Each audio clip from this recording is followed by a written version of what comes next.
अऊज़ु बिल्लाहि मिनश शैतानिर रजीम बिस्मिल्लाहिर रहमानिर रहीम अस्सलातु वस्सलामु अलैका या रसूलल्लाह सल्लल्लाहु अलैहि वसल्लम। बच्चे क्यों रोते हैं और अगर बच्चा रोए तो क्या किया जाए? एक मैं रूहानी इलाज इस हवाले से बताना चाहता हूँ। इस नुस्खे पर या इन बातों पर आप भी ध्यान दें या अमल करें और दोस्त अहबाब को भी बताएं। देखिए, बच्चों का रोना एक आम सी बात है और रोना चाहिए। कहते हैं कि बच्चा जितना ज़्यादा रोएगा उसका दिमाग उतना ही ज़्यादा मजबूत और मुस्तहकम होगा। बहरहाल कभी कभी बच्चे ज़्यादा ही रोते हैं जिसकी वजह से घर वाले परेशान हो जाते हैं। तो घर वालों के पास दो ही रास्ते रहते हैं, या तो जिस्मानी इलाज किया जाए या जिस्मानी चेक किया जाए, या रूहानी इलाज किया जाए या रूहानी चेकअप किया जाए। तो मैं दोनों तरह के नुस्खे आपको बताता हूँ। इंशाअल्लाह ताला अगर इन बातों पर हम ध्यान देंगे या इन बातों के ऊपर ज़रा गौर करेंगे तो हम आसानी से पहुंच सकते हैं इस बात पर कि बच्चा क्यों रो रहा है या बच्ची क्यों रो रही है। मैं जो ये नुस्खा बता रहा हूँ, बच्चा लड़का हो या बच्ची लड़की हो, सबके लिए आम है। पहली बात रूहानी तौर पर बता देता हूँ।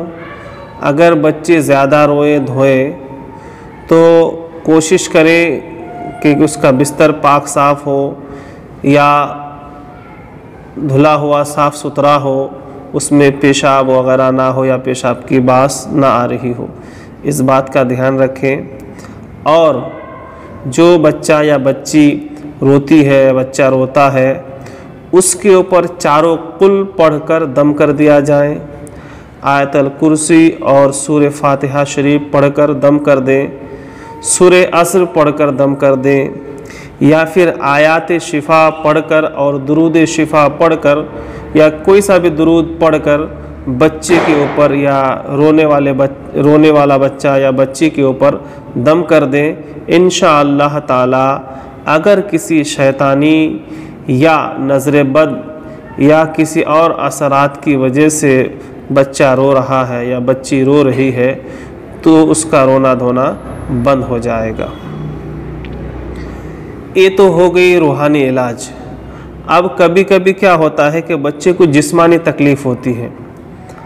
वो यूँ कि कभी पेट में दर्द हो सकता है, सर में दर्द हो सकता है, कान में तकलीफ़ हो सकती है, भूख लग सकती है ना। इन बातों की वजह से भी बच्चा कभी कभी रोता है। अगर बच्चा रोते रोते बार बार अपने पाँव को ऊपर कर रहा हो तो इसका मतलब ये हुआ कि बच्चे के पेट में तकलीफ़ है, या तो एसिडिटी की वजह से, गैस की वजह से या कब्ज़ की वजह से जो है बच्चा रो रहा है। इसलिए बच्चे की परवरिश करने वाले माँ बाप या जो भी घर के अफराद होते हैं उनका काम है कि वो ध्यान दें बच्चा बराबर टॉयलेट कर रहा है कि नहीं, संडास बराबर करता कि नहीं, उसका पेट साफ़ है या नहीं।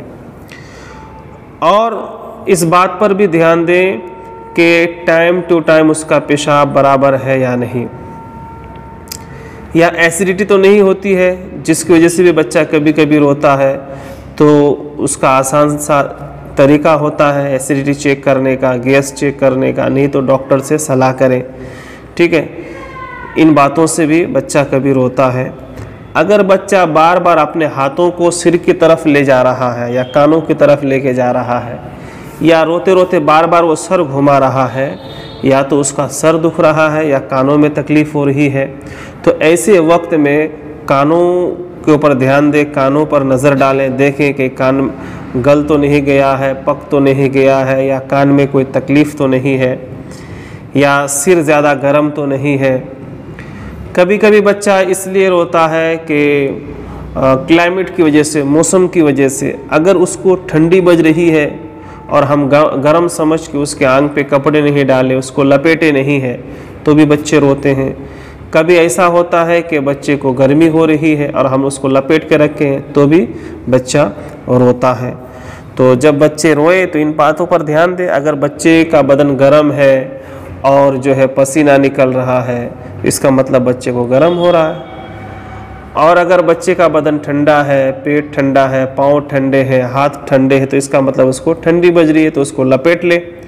तो कभी इन चीज़ों की वजह से भी बच्चा रोता है। भूख की वजह से भी बच्चा रोता है।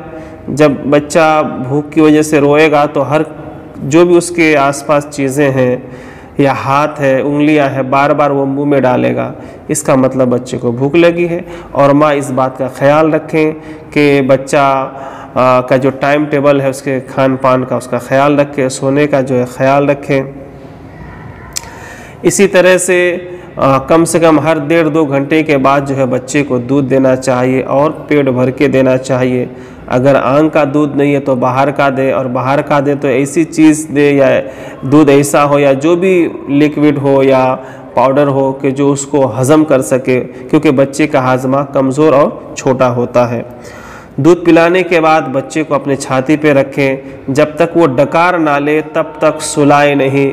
बच्चे को सुलाने की हालत में या बिस्तर में लेटा के या गोद में लेके जो है बच्चे को सीधा करके दूध ना पिलाएं, या फिर पिलाने के बाद बिल्कुल फ़ौरन सुला ना दे, बल्कि उसको छाती पे रखें। डकार उकार ले ले, सुस्त हो जाए, फिर बच्चे को सुलाएं।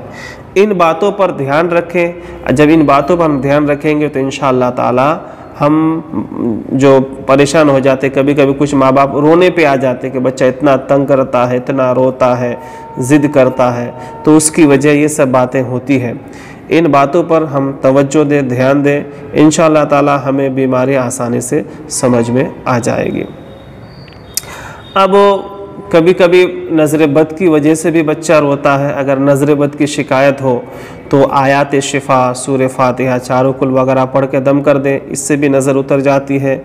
और हमारे बुज़ुर्गों से एक मुजर्रब नुस्खा है, अगरचे इसका सबूत जो है कुरान और हदीस में नहीं है, लेकिन मुजर्रब है और जो है क्या बोलते हैं असलाफ़ में ये मज़कूर रहा है, शिर्क व बिदअत भी नहीं। अगर चाहे तो इस पर भी अमल करें।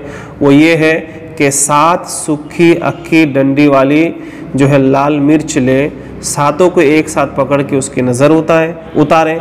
इंशाअल्लाह ताला नज़र बद उससे भी चली जाएगी। लेकिन पहली फ़ुर्सत में कुरानी आयात पढ़ के ही बच्चे पर दम करें, क्योंकि हमें सबसे पहले अल्लाह उसके रसूल की तरफ रुजू करनी है और कुरान हमारे लिए शिफा है। इसी तरह बच्चों को गाहे बगाहे कभी कभार जो है शहद चटाना चाहिए। बच्चे और बड़े हो जाए तो शहद पिलाना चाहिए। और इसी तरह से आज के दौर में बहुत सारी सी लिक्विड है, आयुर्वेदिक या घरगोती जड़ी बूटी चीज़ें हैं, जन्म घुट्टी है, अर के सुफूफ वगैरह है, या जो है एरंडी का तेल वगैरह आता है। तो डॉक्टर के सलाह मशवरे से भी इन चीज़ों को दे सकते हैं ताकि बच्चों का पेट तंदुरुस्त और हाजमा मजबूत और बेहतर हो, और उसका असर बच्चे के शरीर में गिरता है।